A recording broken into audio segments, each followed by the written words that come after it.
A very warm good morning, good evening to everyone who are joining us virtually all across the globe for the day 3 of JK Yog Bhagavad Gita Summit.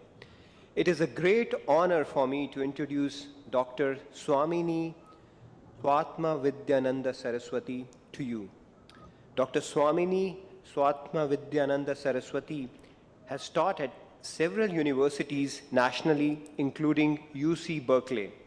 She is widely recognized as a scholar of Advaita Vedanta and is a disciple of Pujya Sri Swami Dayanand Ji Saraswati, an internationally known acharya of Advaita Vedanta tradition, interfaith leader, and a scholastic author of Vedanta. Responsible for the inception of All India Movement for Seva, AIM as it is called, a non-profit enabling rural Indian children to receive a proper education. She is widely in demand for lectures and seminars in the USA and internationally for her expertise in interreligious engagement and in-depth training and scholarship on Advaita Vedanta. Dr. Saraswati is the Acharya of Arsha Vijnana Gurukulam, which was founded in 2004 and has centers in Atlanta, Georgia, Eugene, Oregano, Washington, D.C., amongst many other states as well. As a founding member of the Global's Women's Peace Initiative, she has traveled globally, addressing the ever-increasing challenges that face humanity in a global ethos. An erudite scholar, Swamini Ji addresses contemporary challenges facing the world from global warming to religious social unrest in her unfolding of the Upanishads, the foundational spiritual text of Hindu religion. Welcome, Swaminiji. A very warm welcome once again, and I'm particularly looking forward to the topic of discourse today, Bhagavad Gita's relevance for day-to-day life. Namaste and very warm welcome from our side.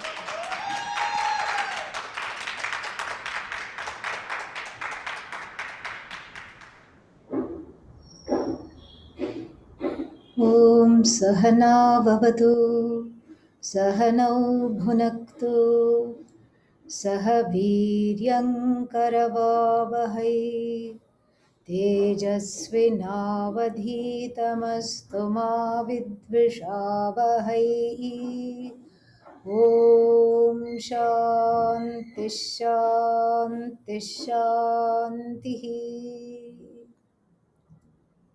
Thank you, Nitin. And thank you to Swami Mukundananda ji and JK Yog for organizing this wonderful Gita summit on the sacred occasion of the birthday of the Bhagavad Gita. And if you ask which birthday, we say we stop counting after 5,000.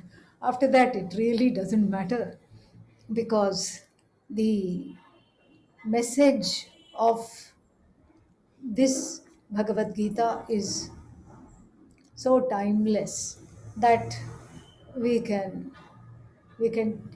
take things from the time that it was composed to now without a break.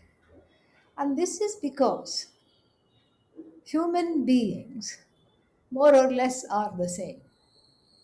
Doesn't matter if you take the ancient human being, even if you say caveman, cave woman, the caveman also had some desires.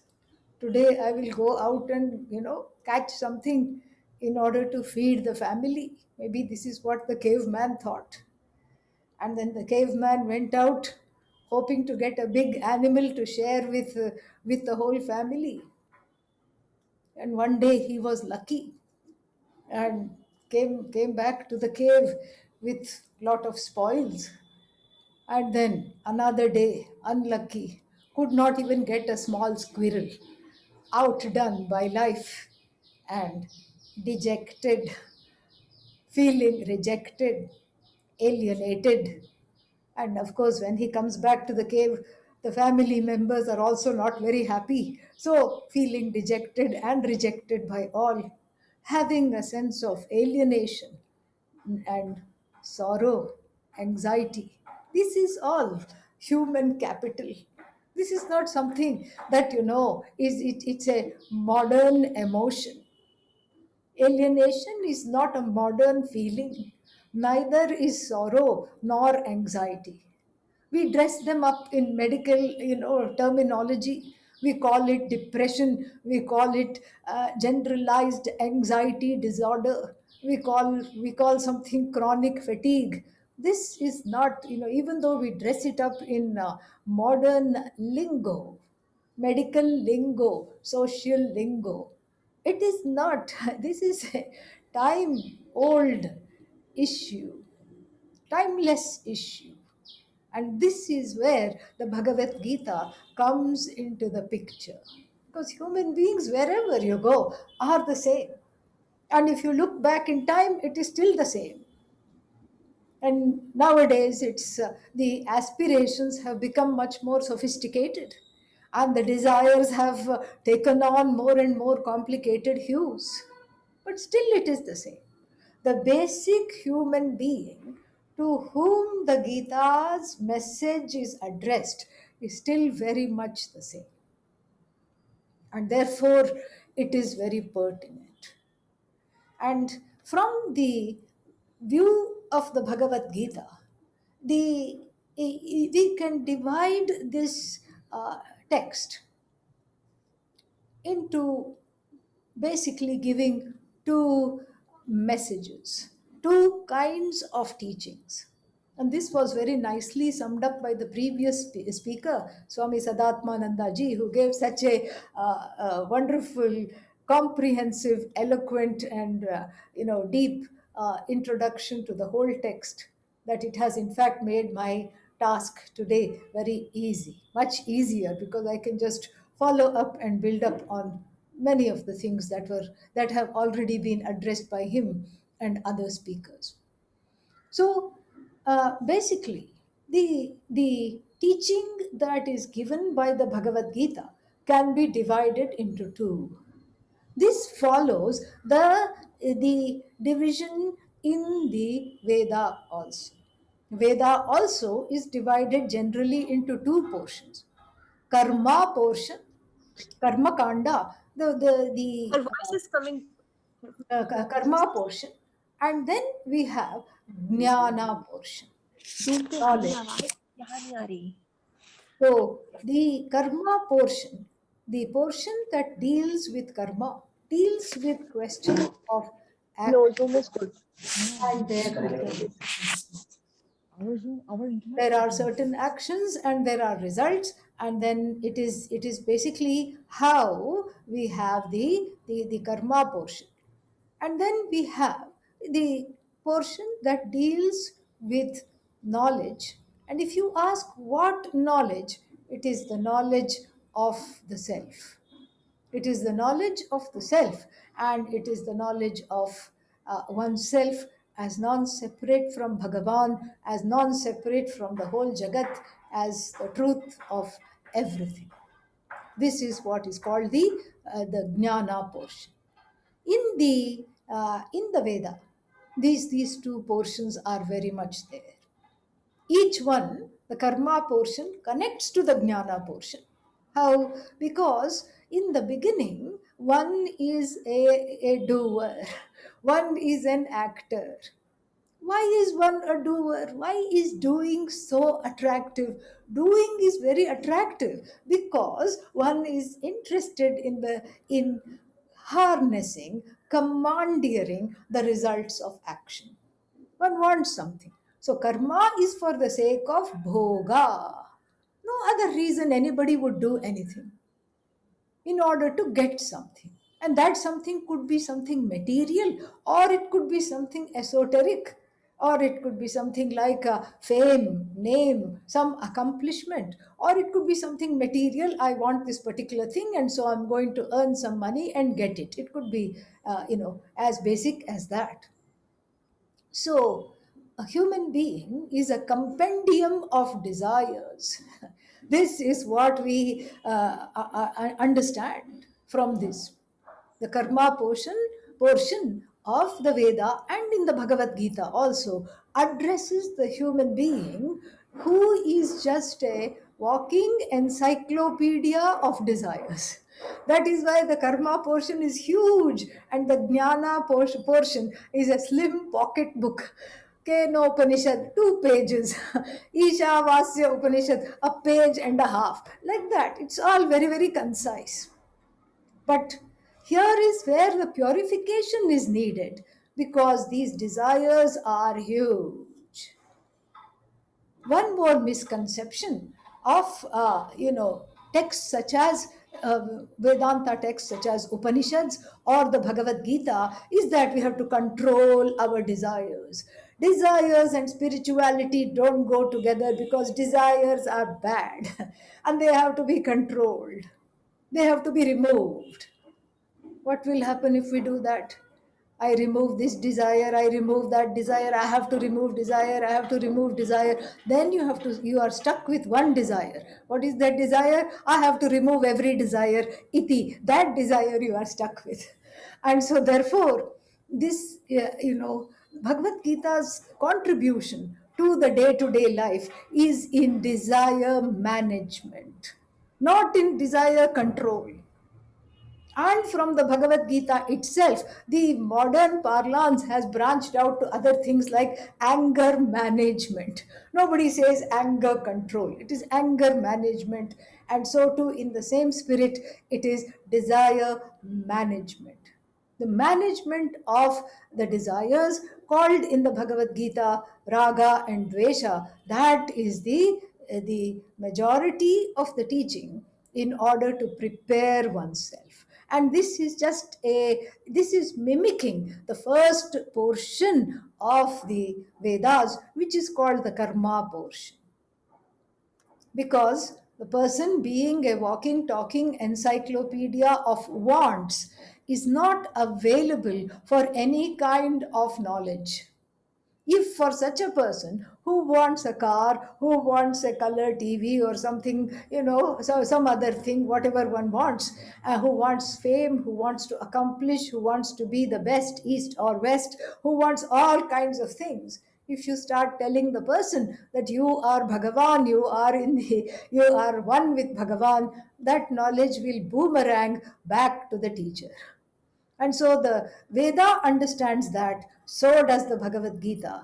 And so we have to approach people where they are, not where you want them to be. That doesn't work at all. So approaching people where they are means taking care of those desires. Channeling those desires is part of the desire management. Channeling those desires into acts of prayer, because those desires which you can fulfill yourself by your own efforts, that is not what we are talking about at all. We are talking about those desires which you keep trying and trying and striving and meeting disappointment after disappointment after each try. That is where the rub is, that is where the pain is, that is what is most people's day to day life. Day-to-day life is an endless story of missed buses, missed opportunities, and one thing to miss the opportunity, but imagine the outrage if that same opportunity which one thought one was entitled to is actually gone to somebody else, which one thinks one is not entitled to. So the promotion that I should have received, for example, has gone to the co-worker. This is terrible. I am much more qualified. This is where the helplessness comes. When one is confronted with things that one cannot control, that is when one takes recourse to the Bhagavad Gita. And that is where the Bhagavad Gita and the Veda, after which it is modeled, the first portion of the Veda, channels these desires into acts of prayer. Why should we pray? I mean, there is no reason to pray. Life is going on as planned, however. So why should I pray? Well, prayer comes basically in the beginning from a sense of helplessness. I pray because all other doors are closing, all other avenues are not there anymore, and all other areas, all other situations are extremely difficult. And so, therefore, one says, okay, whoever you are, who made this world, wherever you are, and this is what I want, and I'm not getting what I want. Prayer is a karma, prayer is an action. And we know full well that every action has a result. An equal result is there. So prayer also has the result. And then what is the result of prayer? To neutralize the karmas that stand in the way of whatever you want, whether it be the promotion, whether it be a better living situation, whether it be some kind of accomplishments, whatever one is trying to do. It neutralizes the karmas standing in your way. And what are those karmas? Those karmas are your own karmas. One's own karmas, stand in the way of one's own progress, gati, siddhi, success. And whether we are talking of relative success or absolute success in the form of freedom from all longing, which we will come to towards the end, this is doesn't matter. It's still some kind of success one wants, and one finds that one is against a brick wall most of the time. That is why the Bhagavad Gita is very, very, very relevant, especially now, especially in the day to day. What is our day to day life like these days? Most of the time, we are staring onto the screen. We are, we are confined more or less to our homes. We are, because of this virus. They call it coronavirus, but I think the name should be changed to Karuna virus, because actually it has helped to, Karuna means compassion. It has helped us as a civilization to grow, to stop running around, to stop in our tracks, and to accept that certain things cannot be changed. This is something which is so beautiful. And so this is one's daily life. The even the ashrams, instead of being called gurukulams, have converted themselves into zoom kulams. This is basically what it is. Everywhere we have, we are staring into screens, and in a way it has helped us to grow. In a way it has helped us to do the things we would have never dreamed of doing, to reach out to people that we would have never reached out to. And so, in a way, this is, what can we do in this time? One can rave, one can rant, one can say, I will not wear a mask because I don't want to, but then what? Then we have to face the consequences of not wearing a mask or whatever it is, because one is exposed.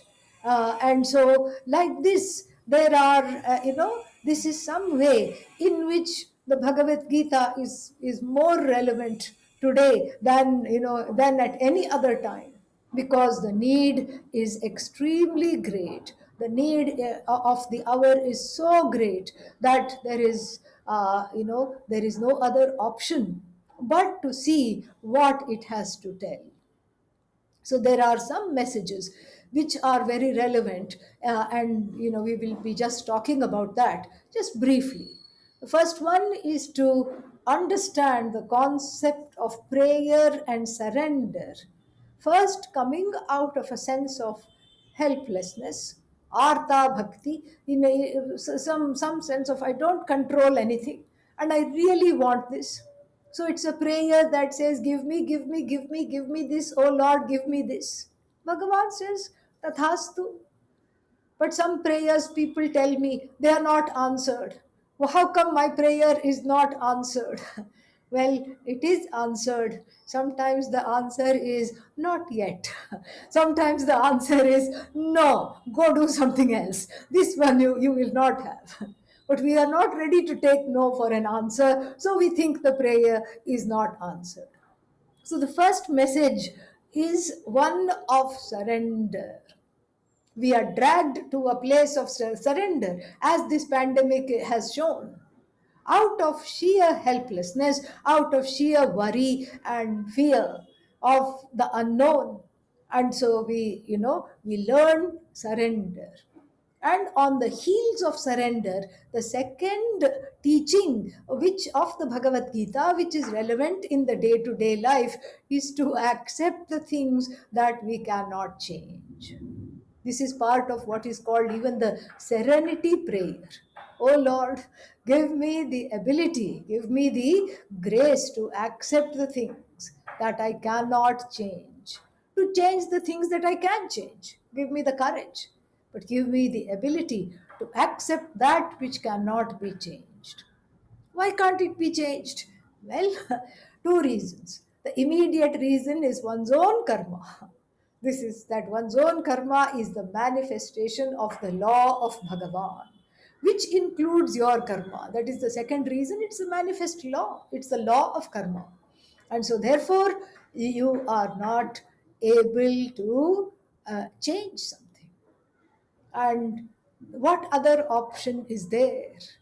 And we grow slowly, and Bhagavan gives a lot of time, 18 chapters in which to grow, in which to resist, in which to defy common sense, to slowly come to the understanding and express, as Arjuna does in the last chapter, nashto moha smritir labdha Karishye vachanam tava. I will do as you say. My delusion has been destroyed.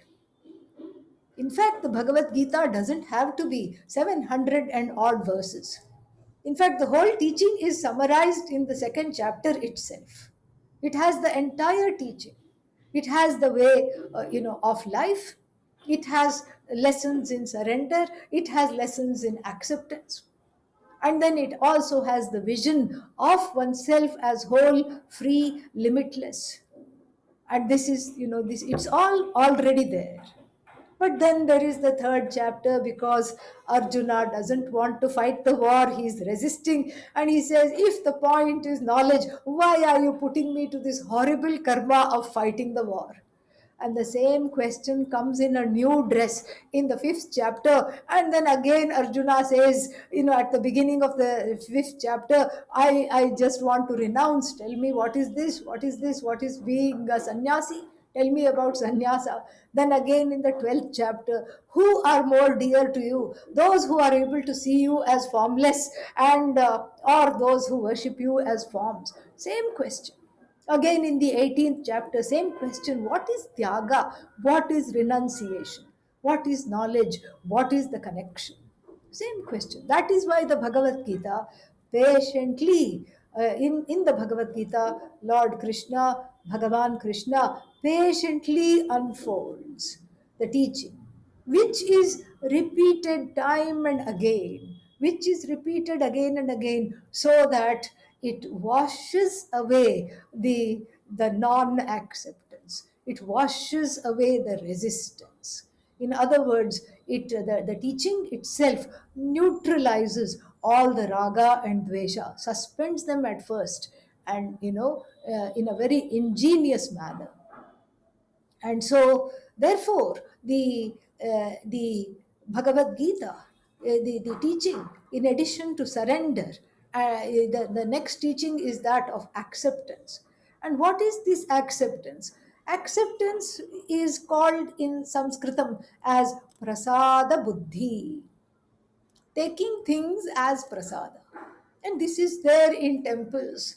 It is there in even in churches, when one goes and to some Catholic church or something. Something is given, bread and wine. They say, oh, this is not bread and wine. This is the body of Christ. This is the blood of Christ. It is Bhagavan. And same thing in our temples also. One week one is lucky, one goes and gets a nice laddu. What is laddu? A ball of calories. Okay, yeah. So one gets a nice laddu one day, and another day it is just some little holy water tirtham. That's all it is. And so therefore this is, this you don't fight with the priest that, oh, where is my laddu? No laddu today. Only some tulasi water. And that also has come from Bhagavan. So you touch it to your forehead and you just take it. This is what it is. This is a metaphor for greeting life. This is the metaphor for greeting life, because we don't call all the shots. In fact, as we grow, we understand we don't call any of the shots. Here we are in a jagat which is not of our liking, which is not to our liking, which is not of our making. We are here, and then because we have all these, one has all these ragas and dveshas, desires, strong preferences and strong prejudices, one doesn't know how to lead life with grace and objectivity. So, prasada buddhi or glad acceptance is a very important teaching for the day to day life, because the day unfolds. Morning was glorious, day unfolds according to the law of karma. So, prarabdha, the karma that you have come with, is like a suitcase with a combination lock. The key and the combination is with Chitragupta, Bhagavan, in the form of the one who unfolds the karma. You cannot open and see, oh, what gift do I have today? No, the gift will come. In fact, it may not even be a gift according to you, but you have to learn to see it as a gift. This is prasada buddhi. Morning is glorious. Everything went wonderfully. The coffee tasted very nice, or the tea. And then I went to work and everything was wonderful. And then what? Oh, there bad news greeted. Something happened, and the co-workers are not cooperating. The boss is siding with the co-workers, and all the ideas that one has is not being accepted. And so suddenly the afternoon is not going very well. And this is life. Every day it unfolds in this kind of a manner. And so, to have this equanimity, to use the words of the Bhagavad Gita, samatvam, requires this, requires the ability to transcend what is happening to oneself, not to take it personally, but to see it as a law of karma, which is the manifestation of Bhagavan. So, if there are difficulties in one's life, one learns to welcome these difficulties, because more Bhagavan means more difficulties, means more Bhagavan. This is the truth. More difficulties means more Bhagavan. And then one's own reactions to what one doesn't like. This is the second thing that one is forced to contend with. So, first, I have a challenge. The challenge is I cannot accept what has confronted me, what I see, I do not like at all. Challenge number one. Challenge number two, I have self hatred, because why am I being so reactive? Why can't I do what the Bhagavad Gita and the other source books of the tradition say? Why can't I just accept gladly what is there? This is the second problem. Here too, the solution is to look at the Raga Dvesha as Bhagavan itself, not as something that given by Bhagavan. Bhagavan itself. As Bhagavan himself says in the Bhagavad Gita, Kamosmi Bharatarshabha, I am in the form of desire. Oh, this is good news. It is Bhagavan in the form of my desire. Yes, it is Bhagavan in the form of your desire. Oh, that means I can go rob a bank right now, because the desire to rob a bank is also Bhagavan. Well, we have to read the fine print. What is the fine print? Dharma aviruddha bhuteshu kamosmi. I am that desire that is manifest in the human beings, that is not going against my another swarupa, which is dharma, which is righteousness, which is righteous conduct. That is also Bhagavan. So your desire, which is Bhagavan, cannot go against the manifest order of dharma, which is also Bhagavan. Here is where the beauty is. And your reactions of, oh, I cannot accept this, I'm such an idiot, and other people are more spiritually grown than I am, and then therefore I have no other people have all grown up, and then I just sit here and groan. That is my karma. That lament is also in a way not outside of Bhagavan, because here we appreciate Bhagavan as the psychological order. If you say, I am feeling lonely, then that is a very, what should I say, a personal sentiment, a personal feeling that is a negative feeling, an oppressive feeling. But think about 7 billion plus people in the world, each one saying, I am alienated, I am lonely, I am all alone, help. Then, then you see that, okay, this thing called loneliness, alienation, separation from the whole, it is not something personal that is happening to me.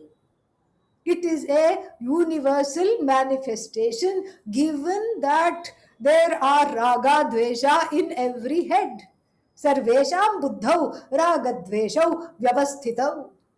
In every buddhi, oh Arjuna, raga dvesha is there. But again, read the fine print. Tayor vashamna agachet. Tauhi asya paripanthinau. Please don't come under their spell. For this spiritual seeker, these raga and dveshas, they need to be managed. They need to be managed. And then, so the psychological order, appreciating the psychological order becomes very important. As soon as I see that anger is not outside of the law of Bhagavan, given this situation, the anger will come.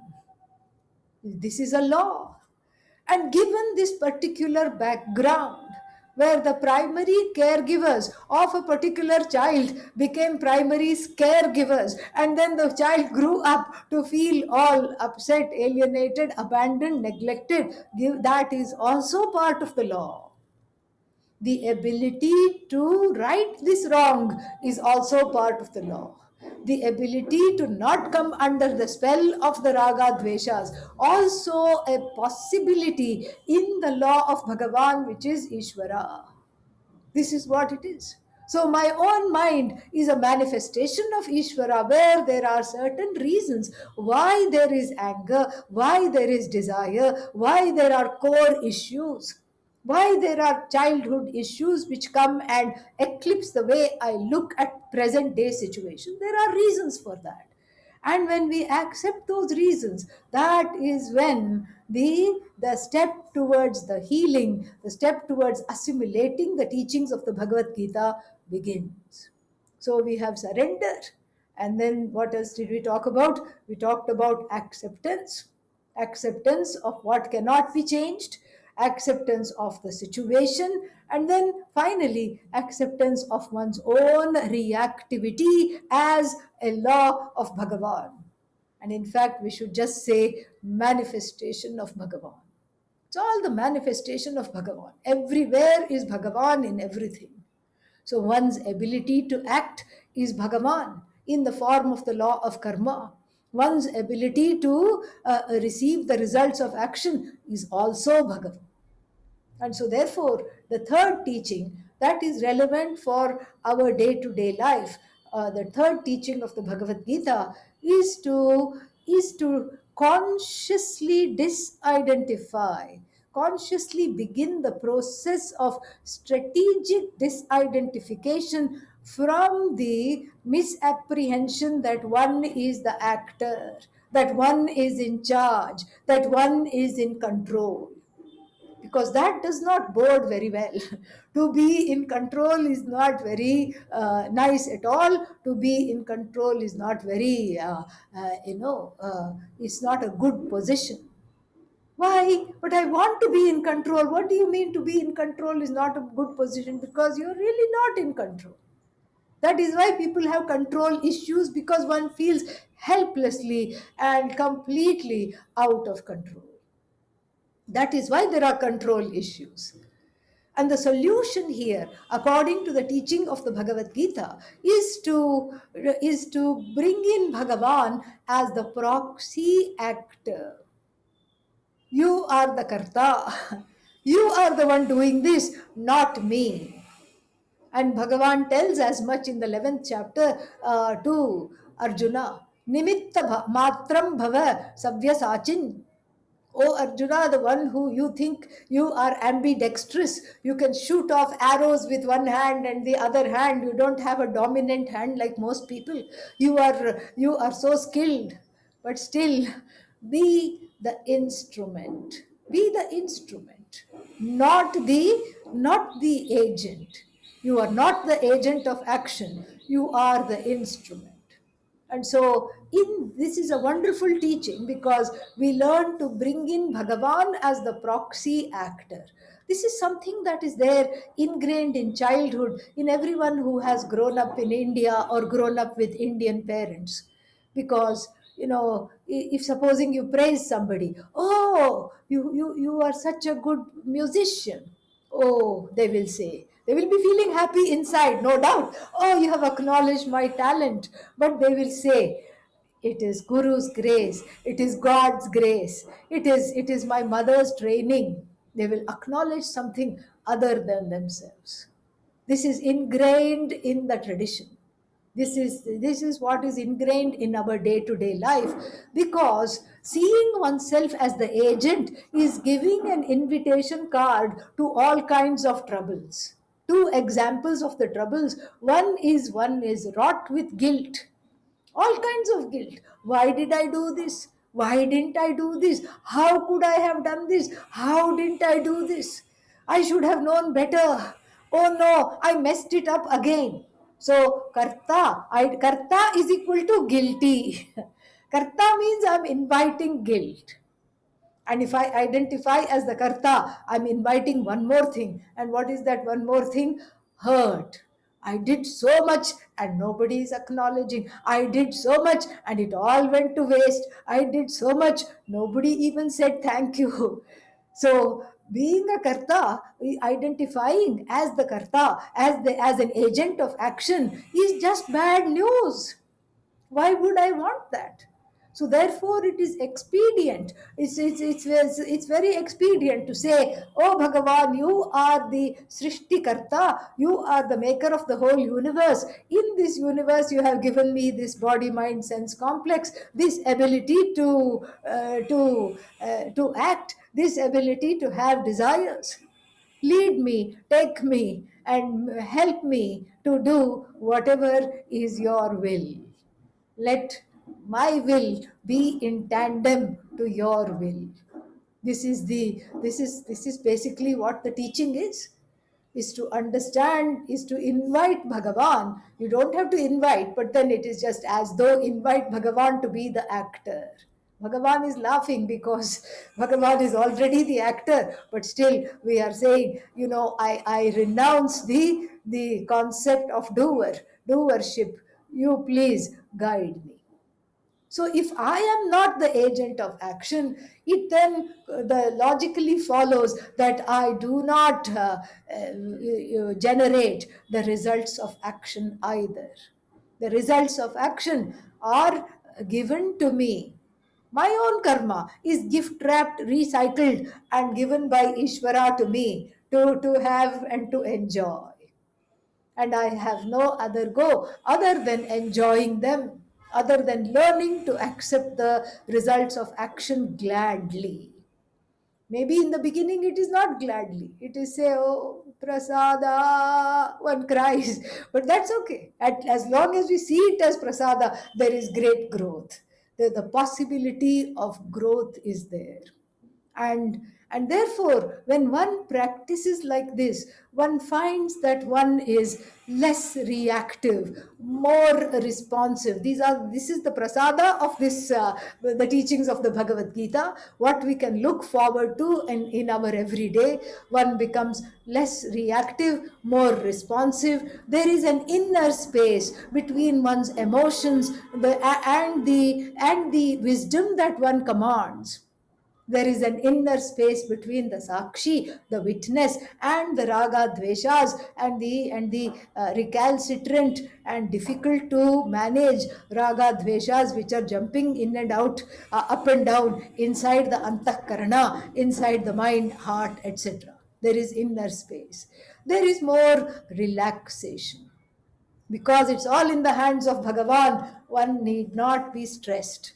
So, Bhagavad Gita is a primer for stress free life. It is just beautiful. And then the last thing in terms of the day to day life teaching is that it enables one to grow into a person of compassion, kindness, and love, which is what one wants. And this brings us, in conclusion, to the second portion of the Veda, which is Jnana Kanda. And the Jnana Kanda, as I said, is for the mind that is prepared, the mind that is not resistant, the mind that has grown up emotionally. So this teachings of karma yoga, glad acceptance, and being, one with everything, and being able to see Bhagavan in everything, cultivate bhakti, cultivate shraddha, cultivate the ability to see Bhagavan even as the form of one's own mad mind, is not just for its own sake. Karma yoga is like a dress that one wears. If somebody is wearing a tuxedo and sitting at home, and if you ask them, "Oh, this is a formal dress, are you going out?" "No, no, no, I'm just staying at home." Then maybe you are having some big event at your house. "No, no, no, I'm not having any event. I'm in fact eating by myself." Then why are you all dressed up with no place to go? That is the question we would have. It would be a very puzzling situation. So too for the person dressed with the karma yoga, it is for the sake of this knowledge. It is to understand the truth of oneself as this as Bhagavan, as the true as that which pervades the entire universe. I am non-separate from that Bhagavan. The karma yoga is the dress. It's the entry ticket to this knowledge, because it's only in a human body that even one can desire to be more compassionate, that one can desire this freedom from the everyday feeling disturbed, feeling affected, feeling afflicted, feeling personally slighted by the slings and arrows of outrageous fortune. It is only now that that one is finally ready to receive this knowledge. So therefore, it is only in this human body. Even though I'm told, "Oh, Swamiji, cats and dogs are listening to your pravachan because, my cat is coming and sitting next to me." Even though people say that, a cat is, this knowledge is, this teaching is not for the cat. The cat is fine. Cat is in the order of Bhagavan. It is not for the cat. The cat is sitting because you are sitting. This knowledge is for you. Why? Because only in the human being there is the ability to desire moksha, to desire to be free of this daily grind of disappointment, upset, fear, and sorrow. And only in the human being is there the ability to receive this knowledge in the buddhi. And only in the human being that impetus to pursue this knowledge is also there. And what is that impetus? The impetus to pursue this knowledge is in the form of not liking oneself, feeling alienated from oneself, feeling a sense of self-loath, fear. All this is there. And so it's a blessing and a challenge. The blessing is that the human being is free enough to desire moksha and to pursue it. The challenge is that, there is self-loath and resistance to overcome before one can desire this knowledge. So the two portions of the teaching of the Bhagavad Gita, which at the end of the chapter we repeat, Iti Srimad Bhagavad Gitasu Upanishadsu, the teaching of the Bhagavad Gita, which is like that of the Upanishad, which is the same as the Upanishad. Brahma Vidyayam, which is Brahma Vidya, which is the knowledge of oneself as whole, free, limitless, as one with Bhagavan, one with the whole Jagat, and there is nothing other than oneself. One walks in that glory, and that is Brahma Vidya. And then Yoga Shastre, Yoga Shastra, the day-to-day know-how of how to be in a non-resistant place in one's life in the everyday. How to be in a place of saying yes rather than no to life and all the opportunities and challenges it brings. These two are very much a package deal.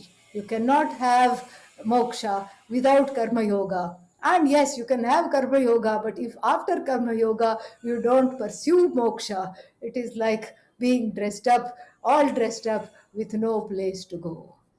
So I will conclude here and then see if there are any questions, anything that you would like to do that you would like to ask. Om Tat Sat. Thank you very much. Thank you, Swamini ji.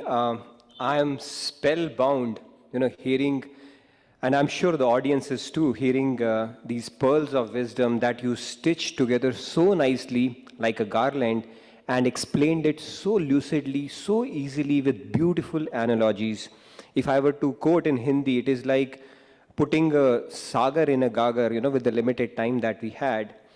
You went, I felt it was a beautiful crash course on Bhagavad Gita in the limited time that we had. You started with desire, knowledge, samatvam, prarabdh, the prasada buddhi, the instrument agent complex, where we said proxy actor as a god. We need to bring in the godly virtues and the significance of human body and why we need to acquire bhakti and shraddha that we spoke about. Just loved it. So I had one question, right? You so beautifully explained that we are an encyclopedia of desires, right? And our life as it unfolds through our experience, we desire love and we meet rejection. We desire happiness and we experience misery. We desire joy and we see disappointment.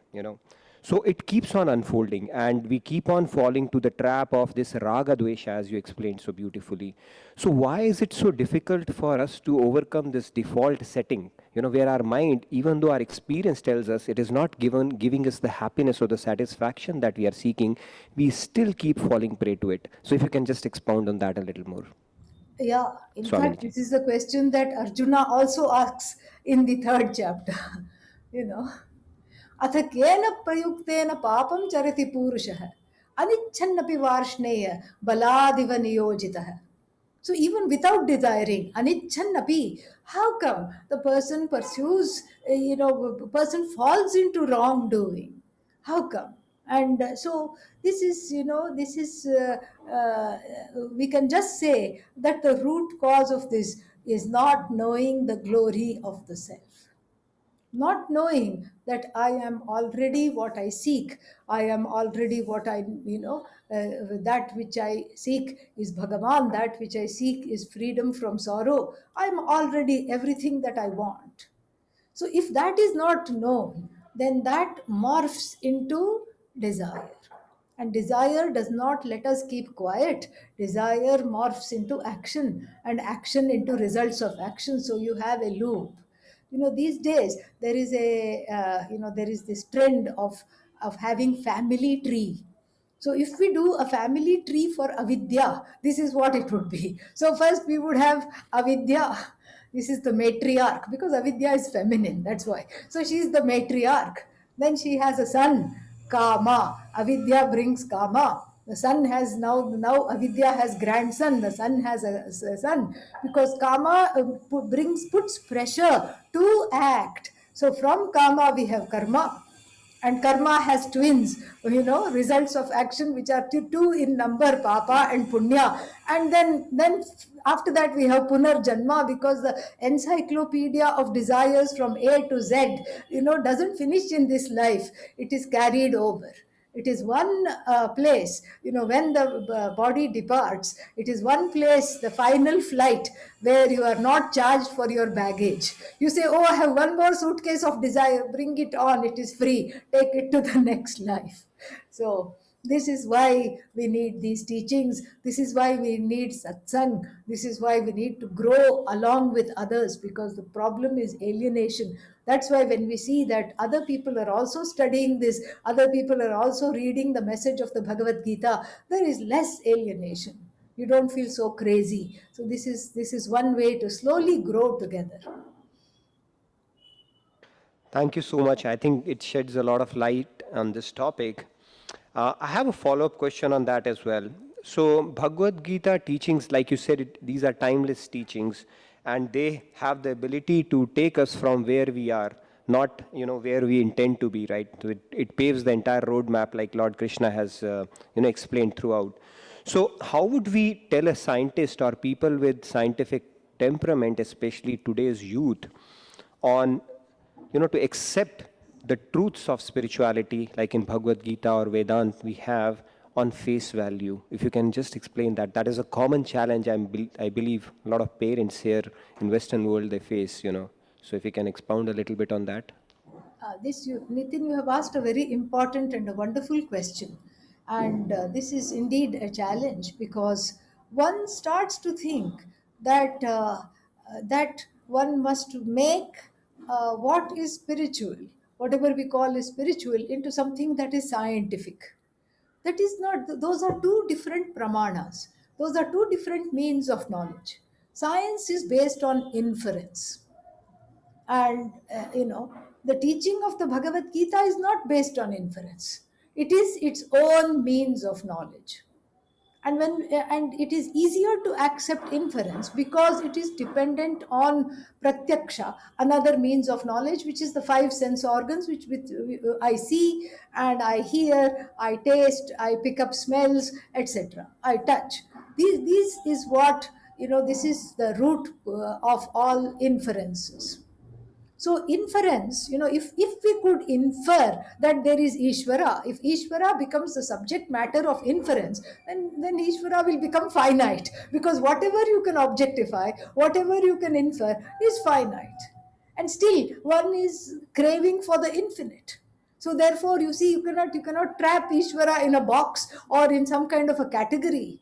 And so the inference is its own means of knowledge.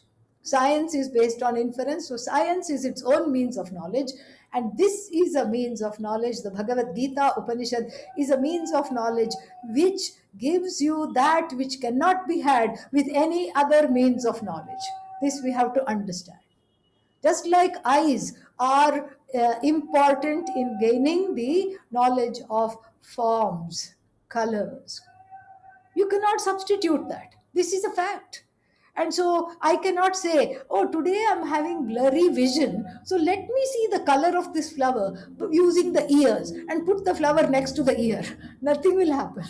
Neither will I understand neither will the ears, poor thing, understand what is the color of the flower, nor will they understand what flower is it. Is it in the shape of a rose or a hyacinth? Nobody will know. So therefore what? So therefore we have to understand how pramana works. Each pramana is a king in its own arena. And what the Bhagavad Gita reveals, that's why it is a revealed knowledge. What it reveals is not human made. It is a revelation of something we cannot intuit, because there is a contradiction between the doer and between the knower and the known. The knower happens to be the known. So therefore the knower has to be knocked off. The ahankara as the knower, the pramata, has to be knocked off in order for this knowledge to take place. And that is where the Gita excels. So in response to your question, the point is not to make the Gita more scientific, but to give this idea of pramana, is to understand, and to say that Gita is not against any other pramana. Gita, Upanishads, they are not against any other pramana, like the eyes cannot fight with the ears or with the tongue. There is no fight there. They all work independently to bring something to light. Each one has its own domain. So too, in the knowledge of the I as the cause of the universe, this has to be revealed, because the I cannot be objectified. The body is an object, yes, mind is an object, I can observe the mind, but the I, which is the indweller of the body mind sense complex, is all pervasive. Paramatma, Bhagavan, cannot be objectified, so this knowledge has to be revealed. We can help with using inference and other things slowly, but the point is not to make the Bhagavad Gita scientific would be a disservice. That's so nicely put in. It's the first time I'm hearing it that way. It's remarkable how you are able to explain this very esoteric topic and this often topic that comes up for discussion in such a simple manner. It's going to stick with me for a long time, and I'm sure with the audience too. I think we have time to squeeze in one more question. Swamini in your lecture, you said coronavirus, you called it Karuna virus, right? You said it basically asked the world to stop running around. Now, this is again a very often asked question that, God is all powerful and causelessly merciful. Then why so much of misery in this world that people are grappling with? And also in your session, you said more difficulty, more Bhagavan. So if you can explain that concept a little more, I think this is a very, very deep concept that needs to be understood in perspective. So if you can please explain that, I think that will be really helpful. Yes. You see, there is the human being is Mishra. Mishra means a combination of Papa Punya. In fact, everybody's last name should be Mishra because that is what the human being is. Combination of Papa Punya. So certain unpleasant situations will unfold through the course of the day, through the course of the life. Certain pleasant situations will also unfold. The tendency of the human being is to focus on the unpleasant, because when the going is good, nobody even questions it. One feels entitled to it and one says, oh, this is part of the thing. But when the going is not good, then one says, oh, Bhagavan, why are you giving this to me? You see, this is when the person complains, laments, all these things happen. But we have to look at it in perspective. This is karma. So, karma means it will unfold. The unpleasant and the pleasant, where are they coming from? They are coming from one's own life and things that have been done against dharma. If one has hurt somebody or made some life difficult for somebody, it will happen like this in this life or in the next life. So when you take it like this, then there is a little bit of an inner space between difficulties and misery. Difficulties means objective way of looking at it. Difficulties means I could be too hot, I could be too cold, I could have some pain in some areas of my body, I could have fever, I could have weakness, I could have some kind of a chronic debilitating disease. All this is objective, objectively speaking. But then when I start to enmesh with that and start asking the question, why me? Why not somebody else? Why is it happening to me? It converts into misery. And that is where the rub is. That is where, if we are able to see, okay, this happens, and we can read up. Nowadays, everybody knows Google, and you can Google it up. This condition that I have is happening to so many other people. I'm not alone. Already there is relief. Thank God. There are 50,000 other people with the same condition. Maybe rare, but at least there are a few thousand people with the same condition. It takes away that personalizing, that internalization, which eclipses our knowledge, our wisdom. So, therefore, that inner space is extremely important to cultivate. That inner space itself is Bhagavan, and that inner space is the prasada of this teaching, of these practices of karma yoga, etc. So then the prayer should be, oh Lord, let there be more of you and less of me in me as me. More of Bhagavan in me means more objectivity, more accommodation, more compassion. Less of me means less of jiva, less of complaints. That is the prayer. So, more difficulties, when I convert the difficulties into Bhagavan, and the why me recedes into the background, and therefore we change it into why not me. It had to happen to somebody, why not me? You beautifully summed it up. I think it's a paradigm shift from why me to why not me. Loved it. So I know we are just about on time.